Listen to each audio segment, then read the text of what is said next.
बिस्मिल्लाहिर्रहमानिर्रहीम। अस्सलाम वालेकुम स्टूडेंट्स। क्वेश्चन नंबर 3 आज हमने सॉल्व करना है एक्सरसाइज का। तो क्वेश्चन नंबर 3 जो है इसकी स्टेटमेंट है number of particles are projected from the same point at the same instant. Same वक्त पर सेम पॉइंट से काफ़ी पार्टिकल्स प्रोजेक्ट किए गए हैं इन वेरियस डायरेक्शंस, मुख्तलिफ डायरेक्शंस में विद स्पीड v0। सबकी स्पीड v0 है। सेम पॉइंट से सेम वक्त पे सेम स्पीड के साथ काफ़ी सारे पार्टिकल्स प्रोजेक्ट किए गए हैं। Prove that at any subsequent time T, कहता साबित करो किसी भी बाद वाले वक्त टी पर they will all be on a sphere of radius v0 T. कहता साबित करो ये तमाम पार्टिकल्स एक स्फीयर पे होंगे और उस स्फीयर का रेडियस v0 टी होगा। And determine the motion of centre of this sphere, और कहता है इस स्फीयर के सेंटर की मोशन किस तरह होगी वो भी बयान करें। Let O is point of projection, point of projection, क्योंकि तमाम पार्टिकल्स एक ही पॉइंट से प्रोजेक्ट किए गए हैं इसलिए हमने सपोज कर दिया कि ओ जो है पॉइंट ऑफ प्रोजेक्शन है। Since particles are projected in various directions,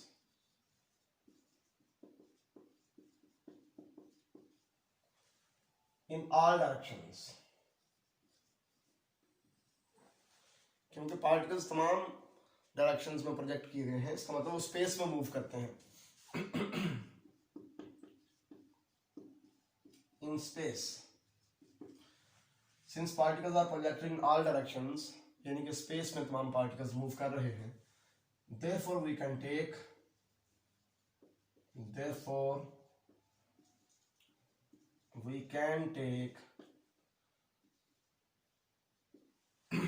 velocity v0 equal है the magnitude of v0 into unit vector in the direction of v0। ये cos alpha cos beta cos gamma कहाँ से आए? हमने suppose कर दिया कि अल्फा बीटा गामा जो है ये वेलोसिटी वेक्टर के डायरेक्शन एंगल्स हैं, लिहाजा cos alpha cos beta cos gamma direction cosines होंगे। तो डायरेक्शन कोसाइंस जो होते हैं वो यूनिट वेक्टर के कंपोनेंट्स होते हैं। ठीक हो गया। कोई भी वेक्टर बराबर होता है वेक्टर की मैग्नीट्यूड इनटू वेक्टर की डायरेक्शन। डायरेक्शन को हम यूनिट वेक्टर से जाहिर करते हैं तो यूनिट वेक्टर क्या होगा? cos alpha i cos beta j cos gamma k। तो ये इस तरह आ गया जी v0 cos alpha i v0 cos beta j plus v0 cos gamma k। इसे आप कह दें इक्वेशन नंबर 1। अब आप सपोज करें कि किसी भी टाइम t के ऊपर जो पार्टिकल है वो point p x y z के ऊपर मौजूद है।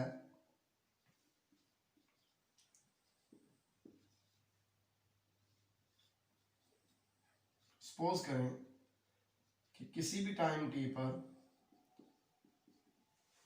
जो पार्टिकल है वो पॉइंट P पर मौजूद है और पॉइंट P के कोऑर्डिनेट्स हैं जी x, y एंड z। तो फिर पॉइंट P का पोजीशन वेक्टर क्या होगा? OP। इसको R से जाहिर करते हैं आमतौर पे। ठीक हो गया। ये एक पार्ट हम काफ़ी सारे पार्टिकल्स प्रोजेक्ट किए हैं तो एक पार्टिकल को लेकर ना हम लोग उसको डिस्कस करने लगे हैं। जब एक को डिस्कस करेंगे तो समझे जनरली सबके लिए डिस्कशन हो जाएगी। Let a projected particle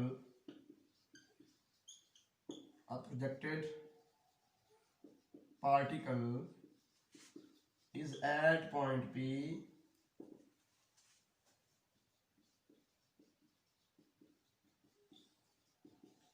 at any time t। इनके टाइम t के ऊपर हमने सपोज कर दिया कि हमारा एक प्रोजेक्टेड पार्टिकल जो है ये पॉइंट P के ऊपर मौजूद है। ठीक है। then its position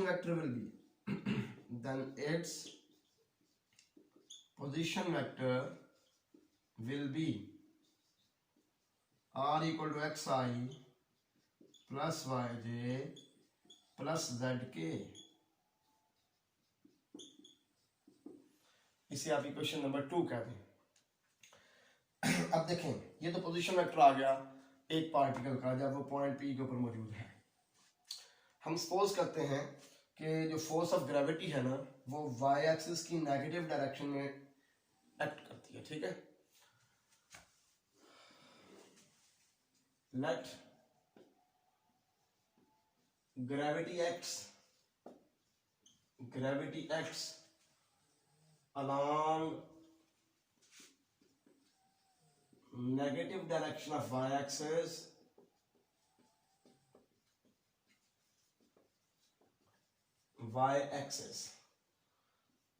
then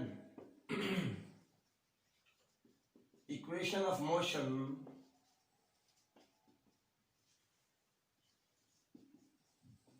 of this particle will be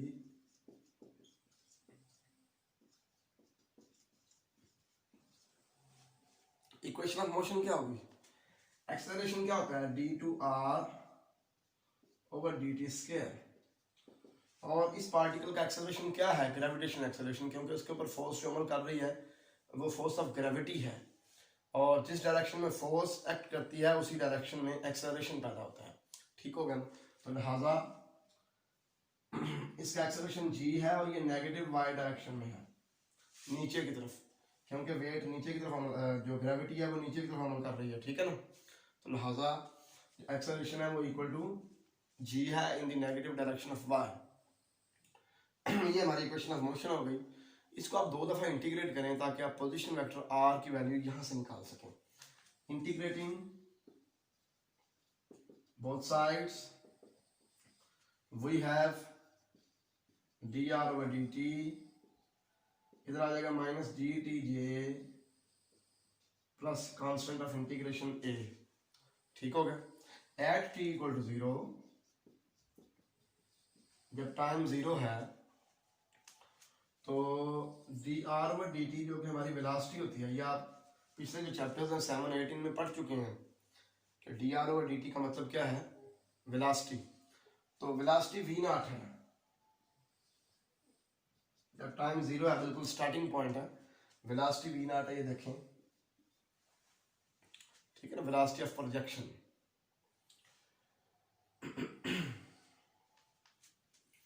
यहां पुट करें D R over D T की वैल्यू v नॉट, यहां पे t 0 हो गया, ये सारा 0 हो गया, इक्वल टू a आ गया। Therefore D R over D T की वैल्यू आ गई minus G T J plus ये जो a है, a की जगह पे ये v नॉट आ जाएगा। अब इसको दोबारा इंटीग्रेट करें ताकि हम r की वैल्यू पे पहुंच सकें। अभी तो D R over D T यानी कि वेलोसिटी आई है, हमने पोजीशन वेक्टर फाइंड करना है।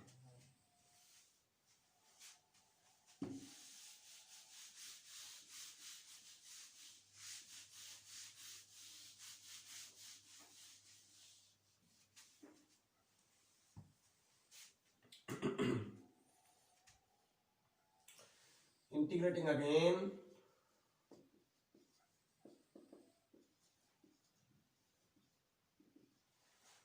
तो इसकी इंटीग्रेशन करेंगे तो r आ जाएगा पोजीशन वेक्टर इक्वल टू आ जाएगा G minus G T square by 2, T की इंटीग्रेशन टी स्क्वायर बाय 2, ठीक है ना, minus G T square by 2 J plus V naught की इंटीग्रेशन आ जाएगी V naught T plus constant of integration B, ठीक हो गया। अब आप यहां पे फिर इनिशियल कंडीशंस लगाएं, जब टाइम 0 है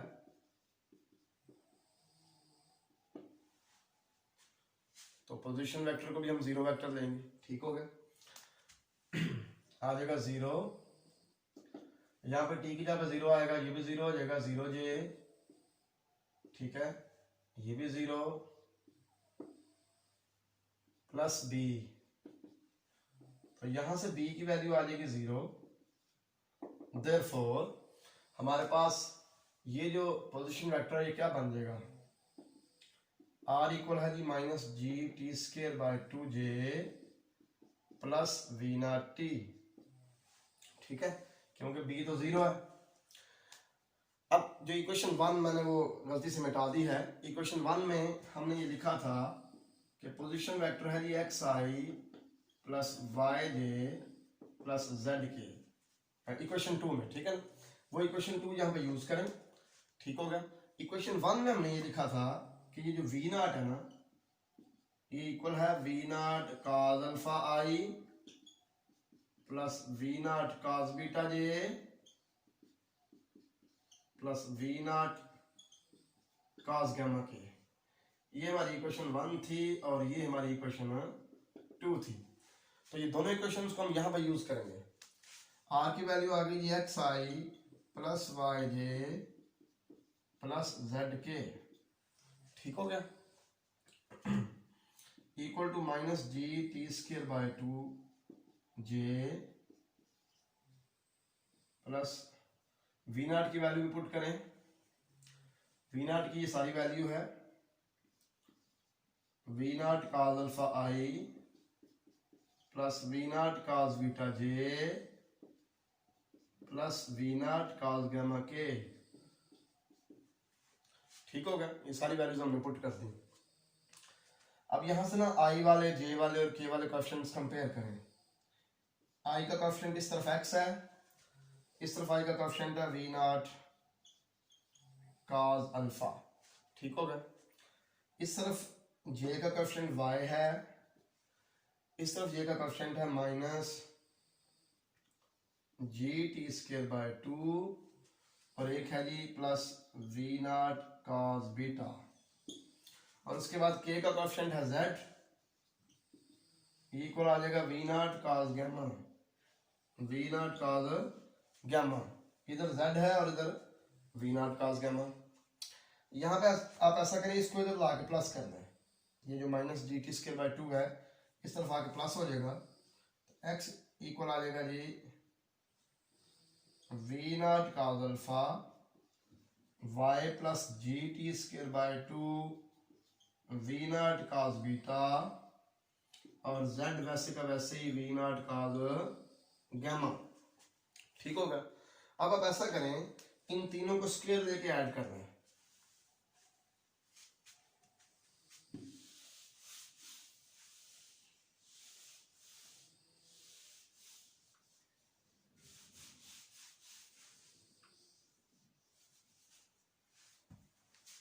Squaring and adding we have squaring and adding.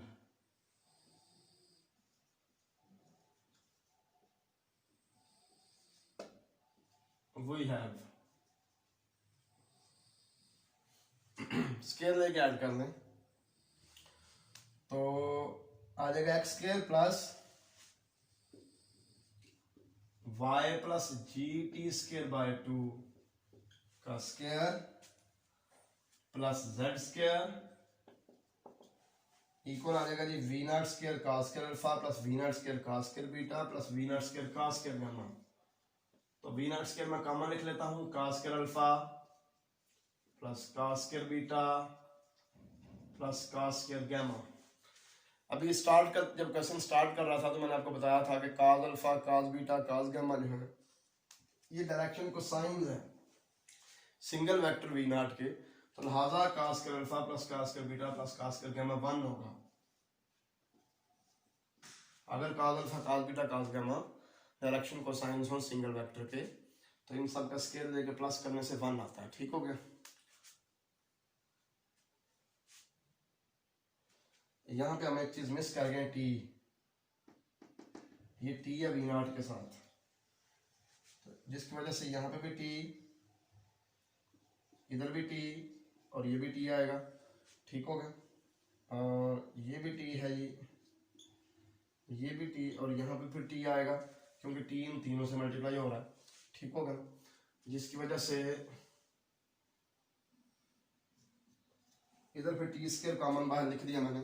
जब हम इनका स्केल लेके ऐड करेंगे ना सबका, इधर भी साथ टी स्क्वायर आना, इधर भी टी स्क्वायर आना, इधर भी टी स्क्वायर आना, मैंने टी स्क्वायर कॉमन लिख लिया। सॉरी फॉर दैट, टी हम यहाँ पे लिखना भूल गए, ठीक होगा। अब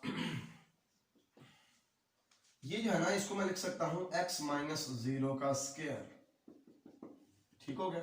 x को, x स्क्वायर को इसको लिख सकता हूं y minus G T square by 2 इसका स्क्वायर जेड स्क्वायर को लिख सकता हूँ जेड माइनस 0 का स्क्वायर, और इस तरफ हमारे पास ये V not square T square है, इसको मैं वी नॉट टी का स्क्वायर लिख सकता हूँ।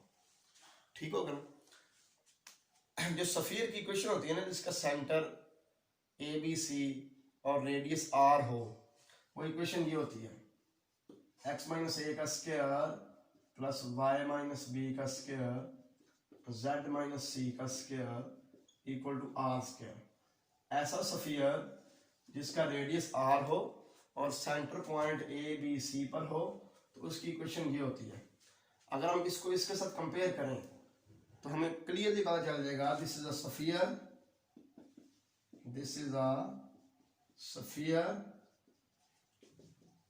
विद सेंटर, सेंटर है जी 0, फिर ये minus G T square by 2 और 0, ये सेंटर है, and radius V naught T. ठीक हो गया।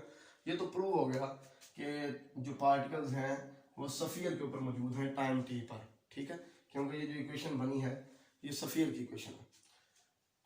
Hence at time t particles are on a sphere of radius v naught t। ये तो प्रूव हो गया। उसके बाद हमसे ये डिमांड की गई है कि आप बताएं कि इस स्फीयर का जो सेंटर है वो उसकी मोशन किस तरह की होगी। सेंटर ये है, हमें अंदाजा हो रहा है कि सेंटर वाई एक्सिस के ऊपर है, क्योंकि सेंटर का एक्स कोऑर्डिनेट भी 0, जेड कोऑर्डिनेट भी 0। इसका मतलब क्या है, ये वाई एक्सिस के ऊपर है। और ये देखें, ये साथ नेगेटिव साइन इंडिकेट करता है कि यूं टाइम गुजरेगा ये सेंटर जो है ये वाई एक्सिस की नेगेटिव डायरेक्शन, वाई एक्सिस के ऊपर रहते हुए वाई एक्सिस की नेगेटिव डायरेक्शन की तरफ मूव करता जाएगा। क्योंकि यूं हम टी की वैल्यू नेगेटिव बढ़ाते जाएंगे, -3 -4 -5। ठीक है, तो ये जो पॉइंट है ना, ये वाई एक्सिस की डायरेक्शन में आगे का आगे जाता जाएगा, नेगेटिव वाई एक्सिस की डायरेक्शन में। ठीक हो गया। तो ये मोशन है as time passes, as time passes centre goes to negative direction of Y axis, direction of Y axis keeping itself on Y axis. ठीक है ना, ये ज़हन में रखनी बात। Keeping itself on Y axis है, ये वाई एक्सिस के ऊपर है।